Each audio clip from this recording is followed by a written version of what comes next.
Bienvenue sur le channel. On se retrouve aujourd'hui pour une vidéo très attendue pour ma part, c'est-à-dire le bilan de toutes les palettes express qu'on a fait depuis le dernier bilan. C'est le bilan numéro 2.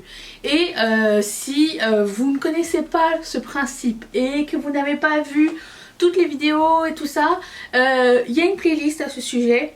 Ça s'appelle Palette Express 2023, dans lequel j'essaye des palettes vieilles et moins vieilles. Très souvent sur cette chaîne. On est rendu au numéro 33. Demain il y a le 34, c'est ce look.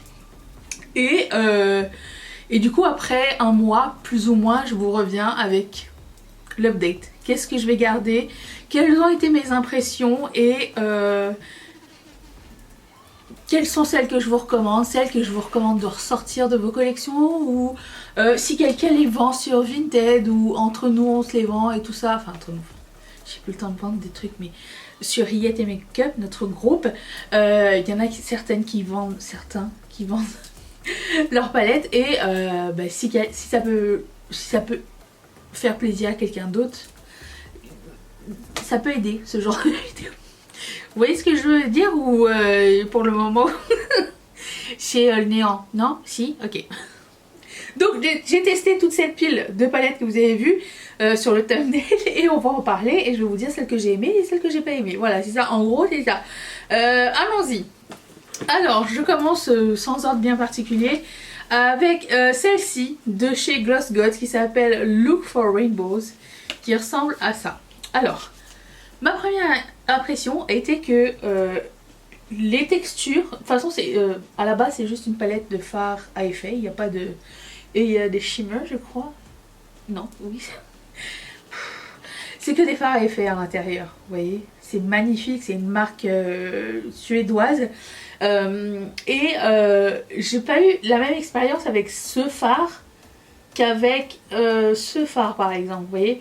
C'était assez inconsistant pour la première utilisation, d'autant plus que quand j'ai fait un make-up avec cette palette, j'ai aussi mis un fard de Devina et il y a quelque chose qui a cuissé, qui n'a pas tenu au cours de la journée dans cette palette là, et je veux savoir est-ce que c'est ça ou est-ce que c'était le fard de Devina. Dans ma tête je pense que c'est le fard de Devina, mais je vais la réessayer plus tard cette palette là, je vais la remettre dans mon purgatoire et lui redonner une chance parce que j'ai jamais eu de problème auparavant avec la marque Gloss Gods. Donc elle je la garde pour le moment et je la mets dans la pile de purgatoire. Ensuite, Nomad Cosmetics et la palette Bosque. Attendez. Bosque Nuboso de Monteverde, qui ressemble à ceci. Franchement j'ai eu une très très bonne expérience avec ces fards, c'était fantastique, j'ai adoré la qualité, j'ai adoré les mats et les risés. Les risés ont des effets magnifiques, ça avait donné un look, si je ne m'abuse, assez vif et tropical, je pense, je me rappelle plus. Apparemment il y avait du vert, c'était peut-être un look vert, je ne sais pas. Mais je sais que j'ai eu beaucoup de plaisir à l'utiliser, donc ça oui je garde. Ensuite, où est-ce que je vais mettre tout ça? Je ne sais pas. Ici. J'ai testé la Lois Cosmetics Meet Me in the Underworld, qui était très bien. Alors les fards à effet dessus ne sont pas des effets fantastiques, lumineux, pailletés foil ou quoi. Non, c'était des shimmer. C'était plus pour la color story que j'ai apprécié cette palette là. Et la qualité est vraiment très bonne. Donc oui, ça je garde et je suis très curieuse de savoir ce qu'ils vont faire par la suite. Ensuite, cette petite palette de chez Colourpop qui s'appelle High Tide, avec que des turquoises à l'intérieur. C'est turquoise ça? Teal, c'est turquoise? Je n'ai toujours pas fait mes recherches.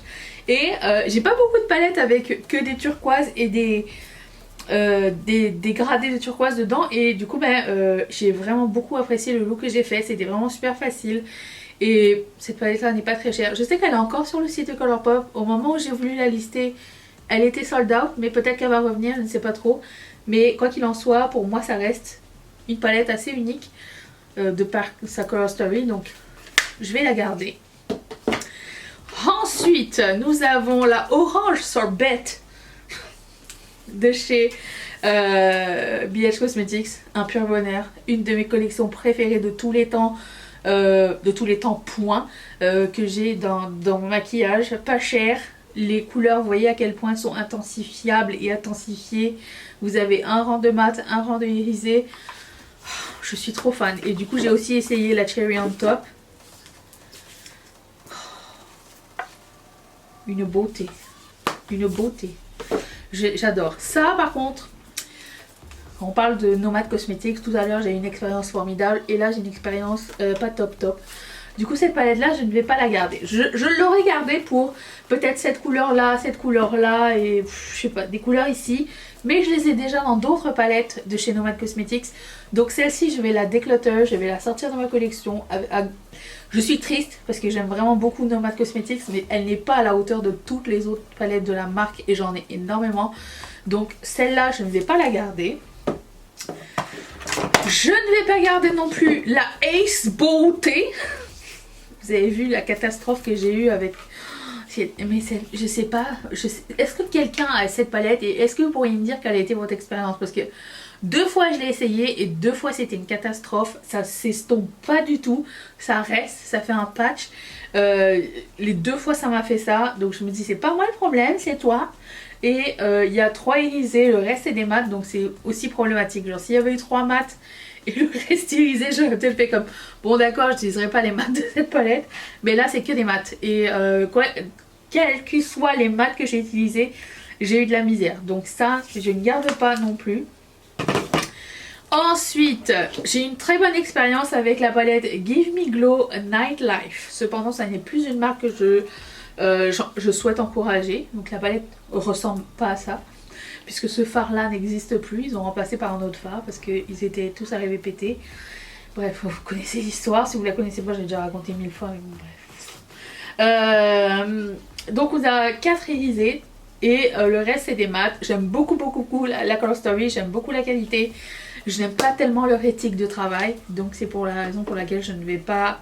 Je vais garder cette palette parce qu'elle est bien et que je l'ai achetée avec mes sous. Et qu'en plus de ça elle est pétée. Mais je vais pas la garder. Je vais pas encourager pour la suite. Bref, vous comprenez ce que je viens de dire. Ensuite, j'ai essayé la 35D, le Desert Bouquet de chez Morphe et j'ai été très déçue.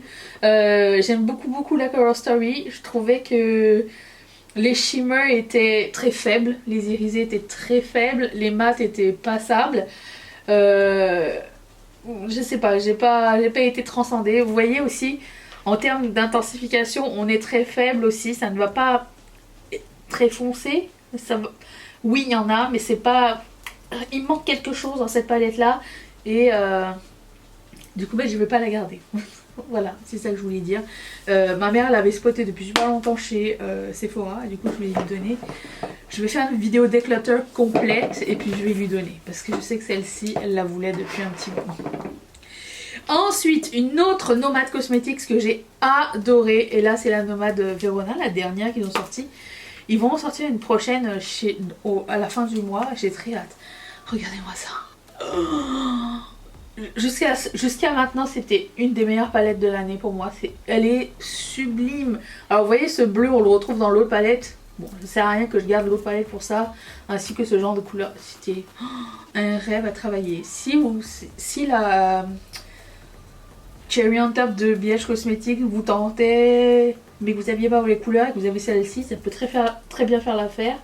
C'est des rouges rosés et il y a du noir, il y a des gris, il y a des fards à effet, c'est magnifique. Un amour de palette. Ensuite, oulala, j'en ai essayé plein. J'ai essayé la Plain Jane Remastered de Adept et ce ne sont que des fards à effet. J'ai eu un énorme plaisir à travailler. J'avais peur parce que la première palette que j'avais essayé d'eux, c'était la Heather Austin et sa cuisse. Like a motherfucker. Mais là, je n'ai pas eu ce problème. Donc je pense que c'est juste la Heather Austin qu'il va falloir que j'apprenne à dompter. Mais là, ça a super bien été. Les fards sont magnifiques. Et je pense que maintenant vous pouvez trouver cette marque chez Monolith. Donc je vous la recommande. Si jamais vous me demandez, je le recommande. Je pense que c'est une de leurs premières palettes. Ensuite, la Nabla Cutesy palette. Elle ressemble à ça. Je sais plus si je voulais la garder ou pas. J'ai pas eu une mauvaise expérience avec. Je pense que je vais la garder. Je trouve que la Color Story est sympa. Il y a de quoi faire. Qu'est-ce que j'avais dit je ferais avec? Il me semble pas avoir eu une mauvaise expérience avec cette palette là. Vous avez 3 fards super intéressants ici. Un irisé, 2 mat qui vont très bien avec tout. Je sais plus ce que j'avais dit. Mais je pense que je vais lui redonner une chance. Je vais la garder.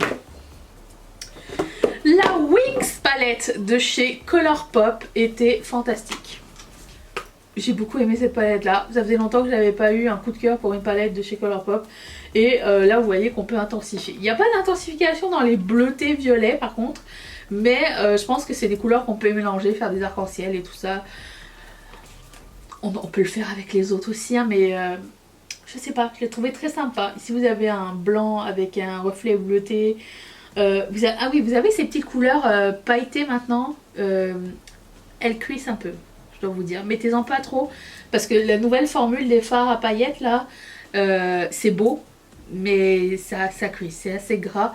C'est pas gras comme avant, genre avec que des paillettes avec de la vaseline, mais c'est gras quand même. Mais c'est du plus bel effet. C'est un... Pensez-y bien. Ensuite, j'avais essayé cette palette qui fait partie de la collection. Alors c'est une palette de Earnestly Cosmetics qui fait partie de la collection de la Saint-Valentin. C'était une bonne palette. Pas aussi bien que la collection d'Halo par contre. J'aime la Color Story, je pense que je vais la garder aussi. Je la trouve très sympa. Mais j'ai préféré la palette de blush Glowy. Oh, regardez-moi ça. Des couleurs qu'on voit pas trop souvent je trouve. Surtout ces deux-là. Je les ai trouvées magnifiques. Ça oui. Je pense que cette collection-là n'est pas disponible à l'achat individuel parce que c'était une box mystère. Mais la qualité de Earnestly Cosmetics, j'ai pas eu de mal avec à ce jour. C'est juste leur service client qui est parfois un petit peu aléatoire. Ils ont beaucoup de problèmes. Mais somme toute, enfin, tout ce que j'ai commandé chez eux, c'était des mystery box. Donc jusqu'à maintenant, moi, j'ai pas eu de problème. Ensuite, j'ai la Midnight in Paris. C'est ça, Midnight in Paris? C'était quoi la palette? Quelque chose in Paris. Qui ressemble à ça. Alors j'ai un phare qui m'est arrivé pété jadis. Je l'avais retesté parce que la première fois, c'était dans mon purgatoire des palettes. Je l'ai testé parce que la première fois, ce qui s'était passé, c'était ça m'avait fait une réaction. Je pense que j'avais fait une réaction avec les Bordeaux. J'ai pas eu ce problème à nouveau, mais je pense que j'ai pas utilisé les Bordeaux pour le deuxième look. Donc je vais la garder jusqu'à ce que mort s'en suive de mes yeux. C'est pas... très belle palette, si vous l'avez encore, celle-ci de BH Cosmetics, très bonne qualité, les fards sont magnifiques. Et puis la New Mood de chez Beauty Bay. Bien aimé cette palette, j'aime beaucoup cette Color Story là, ce genre de bleu j'aime vraiment beaucoup. Vous avez un duochrome ici qui va du vert au rosé qui est très joli, un autre ici qui est orange rosé, très beau. J'ai bien aimé cette palette là, j'aime bien que ce soit un petit peu fouillis. Un peu mais pas trop parce que vous pouvez faire des carrés comme ça. Ce carré, je sais pas ce qu'il va faire, mais ce carré ça peut... Ça marche, ça marche, ça marche. Il y a juste ce carré là, c'est wild guess, je sais pas trop. Mais très bonne qualité, Beauty Bay c'est une très bonne marque, moi j'aime vraiment beaucoup. Donc ça aussi je garde, voilà. Au total, je me sépare, non tombez pas s'il vous plaît, de 1, 2, 3 palettes seulement. Bah, c'est déjà trop. C'est tout? Oui, c'est ça. Donc voilà. Dites-moi dans les commentaires. Je serais curieuse de savoir s'il y a des palettes avec lesquelles vous avez une expérience différente de la mienne. Dites-le moi. J'ai hâte de vous lire à ce sujet. Je vous laisse là-dessus. Je vous retrouve demain pour ce make-up pour le Palette Express numéro 33. Et je vous fais d'énormes bisous. Bye!